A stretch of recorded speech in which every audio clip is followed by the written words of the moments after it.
Kuna taarifa ambayo inaendelea kutapakaa katika mitandao ya kijamii inayomhusu Mange Kimambi. Mange Kimambi bwana ameanza kuwalaumu na kuwalalamikia Gen Z wa Tanzania kuwa walimsaliti ile siku ya Disemba 9 baada ya kuwa Gen Z wote wamegoma kutoka kwenda kuandamana. Mange Kimambi amesema kwamba kile ambacho kimetokea Tanzania kwake yeye amewalalamikia na kuwalaumu sana Gen Z na kuona kumbe Gen Z walikuwa wako pamoja na yeye, lakini mwisho wa siku wakawa wamemsaliti. Malalamiko makubwa na masikitiko makubwa haya Mange Kimambi yamezidi kuenea katika mitandao ya kijamii, na nikasema ni bora nikuletee na wewe tuweze kujua kwa pamoja ni kitu gani ambacho kimejiri ama kutokea katika mitandao ya kijamii. Baada ya kuwa Mange Kimambi amejitokeza hadharani na kusema kwamba anawalalamikia vijana wa Gen Z baada ya kugoma kuandamana ile siku ya Disemba 9. Kwa hiyo basi Mange Kimambi akawa amelalamika hivyo, lakini upande wa Gen Z wenyewe wanasema kwamba kiukweli ile tukio ambalo lilitokea Oktoba 29 hawakudhani kama itakuja kutokea kitu kama hichi hapo. Walidhani kwamba maandamano yatakayofanya yatakuwa ni ya kawaida, lakini mwisho wa siku maandamano yamehatarisha ndugu zao kupoteza maisha, marafiki zao kupoteza maisha, viongozi kupoteza maisha, lakini pia kuchoma baadhi ya vitu au miundombinu ambayo serikali ilikuwa imejenga kama vile mwendo kasi jijini Dar es Salaam, vituo vya mafuta baadhi ya mikoa ya nchi ya Tanzania, lakini magari ya umma, lakini pia magari ya watu binafsi yameweza kuchomwa siku hiyo na kusababisha uchumi kuporomoka katika mataifa katika mikoa mingi katika taifa la Tanzania. Kwa hiyo kutokana na kuharibika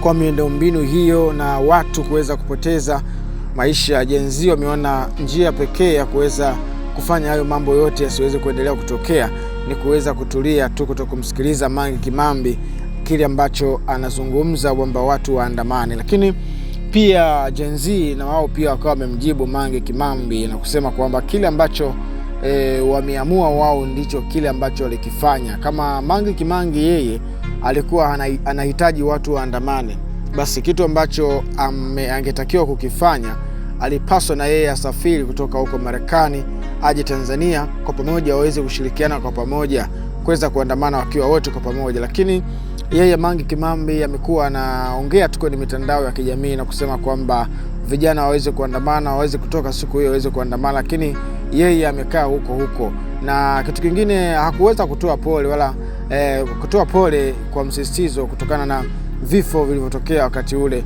Badala yake amezidi kulalamika na kusema kwamba chanzo ni serikali, na mwisho wa siku sasa anahamasisha tena watu waandamane Disemba 9. Kwa hiyo Gen Z wakawa wamemkataa kwa njia hii hapo. Kwa hiyo kwa hivi sasa Mange sijui atakuwa yuko katika hali gani, kwa sababu matumaini yake makubwa katika kile ambacho anachokiita yeye ni harakati, kwa sababu yeye anasema kama yupo katika harakati ya kuweza kuiokoa nchi, kuipigania nchi. Na Gen Z amesema kwamba kupigania nchi ni kufanya kazi tu, yani baada ya kufanya kazi kupata kipato chako mambo yanazidi kusonga mbele. Kwa hiyo kile ambacho kimeendelea kutapakaa katika mitandao ya kijamii ni hiko, na vile vile watu waliibuka juu sana baada ya kuwa Mange Kimambi ametangaza tarehe mpya ya maandamano, yani siku ya Christmas tarehe 25, siku ambayo Wakristo wanasherehekea siku ya sikukuu, alafu yeye anahamasisha hiyo siku watu waandamane, yani damu iweze kumwagika katika siku hiyo, siku ya sikukuu ambapo Mungu katika upande wa watu wa Kristo anaamini kwamba ni siku ya kusherehekea, alafu yeye anahamasisha masuala ya maandamano katika siku hiyo. Hapo ndipo Gen Z waliendelea kukasirika zaidi na kuonekana sasa kumbe huyu mwanadada anakuwashawishi kitu ambacho hakina mantiki yoyote katika kufanya maendeleo. Na moja kati ya comment ambayo niliona imefanya vizuri zaidi katika mtandao wa Mapochopocho pale, katika ile channel ya Mapochopocho pale, channel ya Mapochopocho bwana, ilitendi hiyo comment inasema kwamba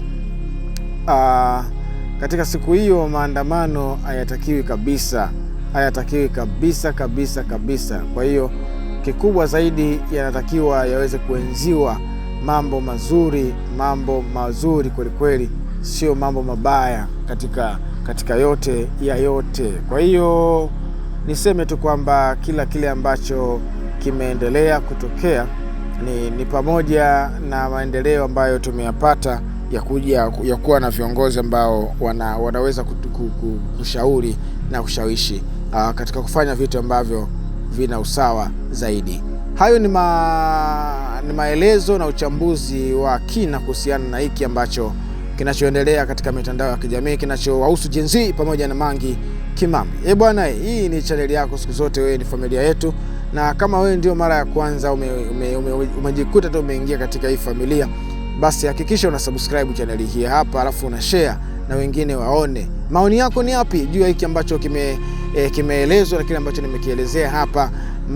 Maelezo yake umeyasikia vizuri.